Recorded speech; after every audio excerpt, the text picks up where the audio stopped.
15 नवंबर 2023 रात के 11:47 मेरठ, उत्तर प्रदेश।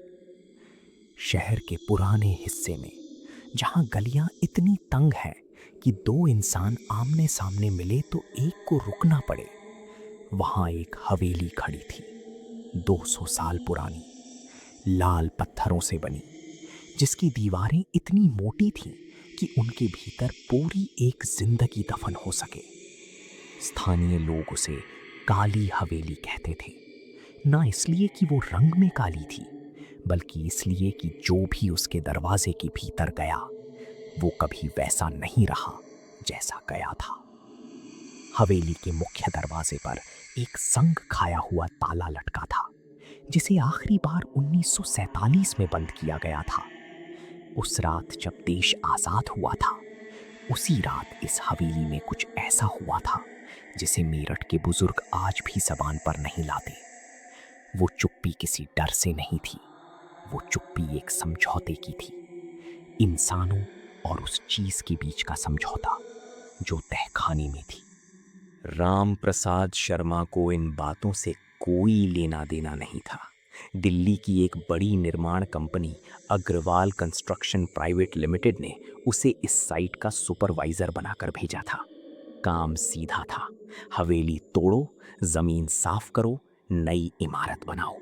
राम प्रसाद 25 साल से यही काम कर रहा था।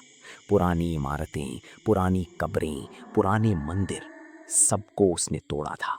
उसके लिए हर पुरानी दीवार सिर्फ पत्थर थी और हर पत्थर की एक कीमत थी। उसने अपनी टीम के 30 मजदूरों को अगले दिन सुबह 6 बजे साइट पर बुलाया था। पर उस रात जब वो हवेली के बाहर खड़ा होकर नक्शा देख रहा था, उसे पहली बार कुछ अजीब लगा। हवेली की खिड़कियां बंद थीं, दरवाजे बंद थे, भीतर कोई नहीं था। फिर भी भीतर से एक हल्की, बहुत हल्की आवाज आ रही थी, जैसे कोई फर्श पर नंगे पांव चल रहा हो। राम प्रसाद ने एक पल रुककर सुना, फिर अपनी डायरी में कुछ लिखा और गाड़ी में बैठ गया। उसने सोचा कोई जानवर होगा, बिल्ली या चूहा, पर वो आवाज किसी जानवर की नहीं थी।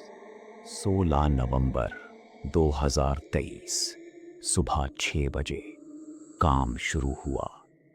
30 मजदूर आए, हथौड़े आए, मशीनें आईं और उनके साथ आया छोटे लाल, 60 साल का, सफेद धोती कुर्ते में, लकड़ी की छड़ी थामे। वो इस इलाके का सबसे पुराना मजदूर था, जिसने अपनी पूरी जिंदगी मेरठ की गलियों में काम किया था। जैसे ही उसने हवेली देखी, उसके पांव रुक गए। उसका चेहरा वैसा हो गया जैसे किसी ने उसके सीने पर पत्थर रख दिया हो। उसने राम प्रसाद को रोकने की कोशिश की। उसने कहा कि ये हवेली नहीं है, ये कब्र है, और कब्र को खोदने वाले खुद कब्र में चले जाते हैं। राम प्रसाद हंसा। उसने छोटे लाल को बुढ़े की बड़बड़ाहट कहकर नजरअंदाज किया और काम शुरू करने का आदेश दिया।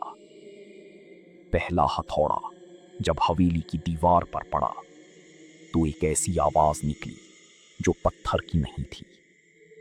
वो आवाज किसी दर्द में चीखते इंसान जैसी थी। मजदूर एक पल के लिए रुके, फिर राम प्रसाद की डांट पर वापस काम में लग गए। छोटे लाल वहीं खड़ा रहा। उसकी आंखें हवेली के मुख्य दरवाजे पर टिकी थीं। वो जानता था, जो सोया हुआ था वो जाग रहा था।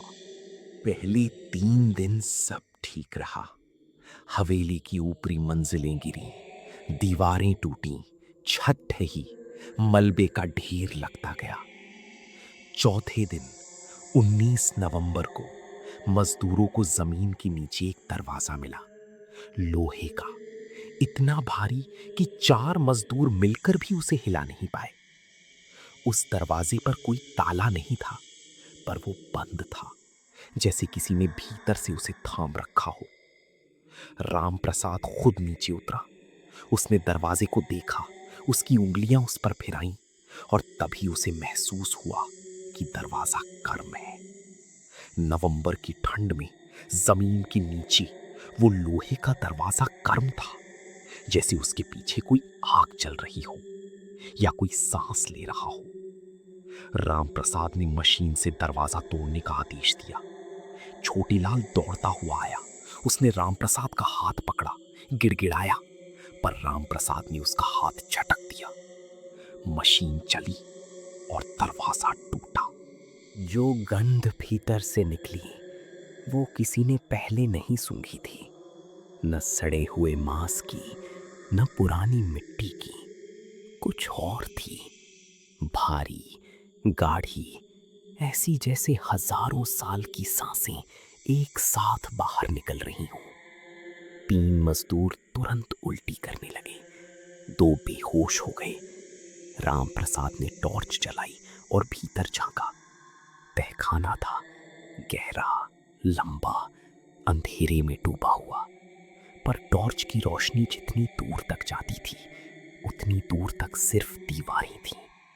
दीवारों पर कुछ लिखा था, उर्दू में, फारसी में और एक भाषा में जो किसी ने नहीं पहचानी। और दीवारों के बीच जंजीरें, लोहे की मोटी जंजीरें जो दीवार में कड़ी थीं, पर जंजीरों के सिरे खाली थे। जो भी उनमें बंधा था वो अब वहां नहीं था। पहला मजदूर उसी रात गायब हुआ। सुरेश, 22 साल का, राजस्थान से आया हुआ। रात को सोया, सुबह उसकी चारपाई खाली थी। किसी ने उसे जाते नहीं देखा, किसी ने कोई आहट नहीं सुनी। बस वो था और फिर नहीं था। राम प्रसाद ने पुलिस को नहीं बुलाया। उसे डर था कि काम रुक जाएगा। उसने बाकी मजदूरों को चुप रहने को कहा और काम जारी रखा। दूसरा मजदूर 3 दिन बाद गायब हुआ, फिर तीसरा, फिर एक साथ 2। हर बार रात को, हर बार बिना किसी आवाज की, जैसे जमीन उन्हें निकल रही हो। छोटेलाल रात को सोता नहीं था। वो बैठा रहता था, आंखें खुली, होंठ हिलते हुए। वो कुछ बुदबुदाता रहता था, पुरानी बोली में, जो शायद उसके दादा ने उसे सिखाई थी। वो जानता था कि तहखाने में क्या था। उसके दादा ने बताया था, 1947 की रात को, जब देश बंट रहा था और मेरठ की गलियों में खून बह रहा था, तब इस हवेली के आखिरी मालिक नवाब इमरान हुसैन ने एक काम किया था जो नहीं करना चाहिए था। उसने एक रूह को बुलाया था अपनी हवेली की रक्षा के लिए। पर रूह को बुलाना आसान होता है, उसे वापस भेजना नहीं। नवाब ने उसे तहखाने में कैद कर दिया था, जंजीरों से नहीं, मंत्रों से। और वो मंत्र हवेली की दीवारों में थे। जब दीवारें टूटी, मंत्र टूट गए और जो कैद था वो आजाद हो गया। एसीपी विक्रम सिंह मेरठ पुलिस का अनुभवी अधिकारी था। 5 मजदूरों के गायब होने की रिपोर्ट जब थाने पहुंची तो वो खुद साइट पर आया। उसने रामप्रसाद से पूछताछ की, मजदूरों के बयान लिए, तहखाने को देखा। पर वो एक पुलिस अधिकारी था। उसके लिए हर चीज का एक तार्किक जवाब होना चाहिए था।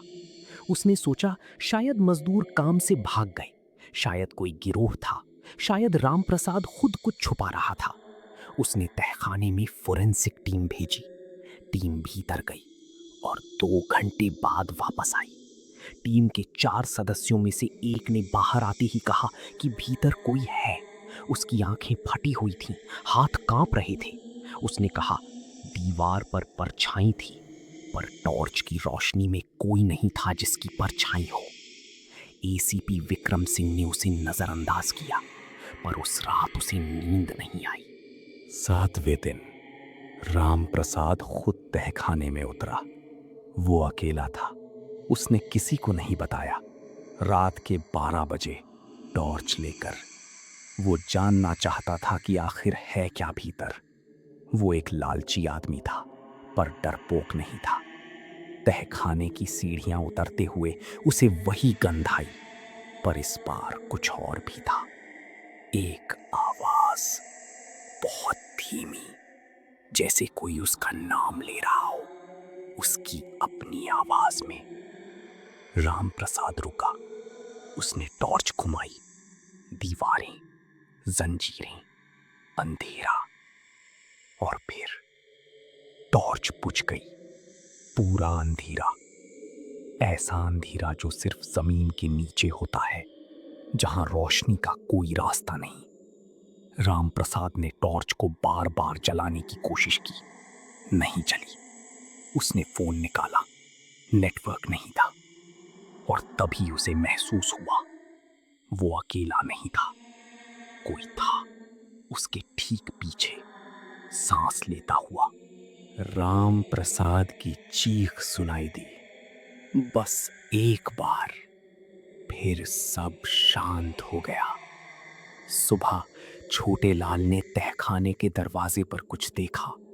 राम प्रसाद का क्लिपबोर्ड, वो जिसमें वो हमेशा नोट्स लिखता था, वो दरवाजे के ठीक बाहर रखा था, साफ, बिना किसी खरोंच के, जैसे किसी ने जानबूझकर वहां रखा हो। क्लिपबोर्ड की आखिरी पन्ने पर कुछ लिखा था, पर वो राम प्रसाद की लिखावट नहीं थी, वो उर्दू में था। छोटे लाल उर्दू जानता था, उसके दादा ने सिखाई थी। उसने पढ़ा और उसके हाथ से क्लिपबोर्ड गिर गया। लिखा था, ये हवेली नहीं है, ये मेरा घर है, और अब तुम सब मेरे मेहमान हो। एसीपी विक्रम सिंह जब सुबह साइट पर आया तो उसने देखा कि बाकी बचे मजदूर सामान बांध रहे थे। कोई रुकने को तैयार नहीं था, किसी ने कोई सवाल नहीं सुना, सब चले गए। एसीपी अकेला खड़ा था तहखाने के दरवाजे के सामने। उसने अपनी सर्विस रिवॉल्वर निकाली, धीरे धीरे सीढ़ियां उतरा, टॉर्च चलाई, भीतर गया। पर इस बार तहखाने में कुछ था जो पहले नहीं था। दीवारों पर जो उर्दू और फारसी में लिखा था वो मिट चुका था, और उसकी जगह कुछ नया लिखा था, हिंदी में, ताजा, जैसे अभी अभी किसी ने लिखा हो। एसीपी ने टॉर्च उस लिखावट पर टिकाई और पढ़ा, जो दरवाजा खोलता है वो लौटता नहीं, जो रुकता है वो रहता है हमेशा के लिए। एसीपी विक्रम सिंह ने एक गहरी सांस ली, मुड़ा वापस जाने के लिए। पर सीढ़ियां जो कुछ देर पहले थीं, अब नहीं थीं। दरवाजा था पर सीढ़ियां नहीं, बस एक सीधी दीवार, चिकनी, ठंडी, जैसे सीढ़ियां कभी थी ही नहीं। एसीपी की टॉर्च धीमी होने लगी और तहखाने में कहीं गहरे एक आवाज गूंजी, धीमी, शांत, जैसे कोई पुराना दोस्त मिला हो। उस आवाज ने कहा, आ गए, हम तुम्हारा कब से इंतजार कर रहे थे। टॉर्च बुझ गई। मेरठ के उस पुराने मोहल्ले में आज भी वो जमीन खाली पड़ी है। कोई उस पर कुछ नहीं बनाता, कोई उस पास से रात को नहीं गुजरता।